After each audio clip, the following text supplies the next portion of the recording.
Update 1. Wow, this post has gone viral in just a few hours. Thank you for all your advice. I am currently on my way to tell my grandparents everything. Since the trust fund was created with their money, I believe it is critical that I have their support while I confront this matter. After I've explained everything to them, I plan to let my grandparents decide what we should do next. I trust their judgment and know they will have my best interests at heart as we find out how to tackle this together. I had kept my voice shut all this time because I truly believed my folks would finally come around.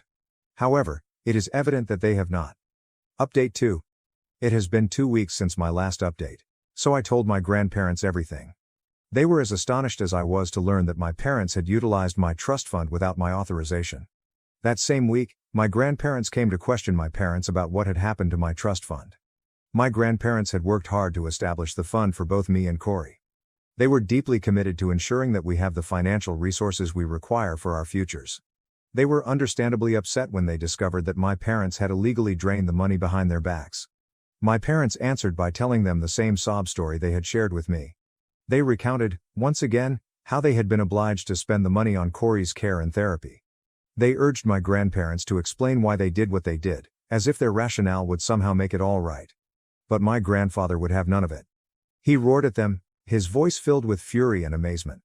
He told them unequivocally that they were accountable for repaying the whole trust fund, regardless of the circumstances or justifications for its use. He was visibly angry and felt betrayed by my parents' conduct. For a moment, I hoped they'd finally accept responsibility and set things right.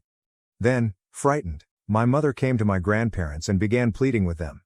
She indicated that caring for Corey was difficult, and that her needs were numerous and frequent.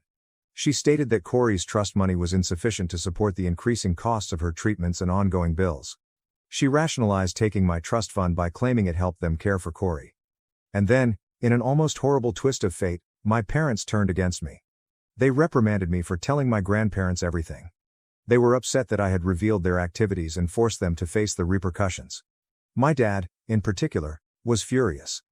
He told me, with a strong edge in his voice, that I should consider myself fortunate since I was born normal, unlike Corey, and that I shouldn't despise her sister so much. It was as if my entire life, my challenges and needs, didn't matter.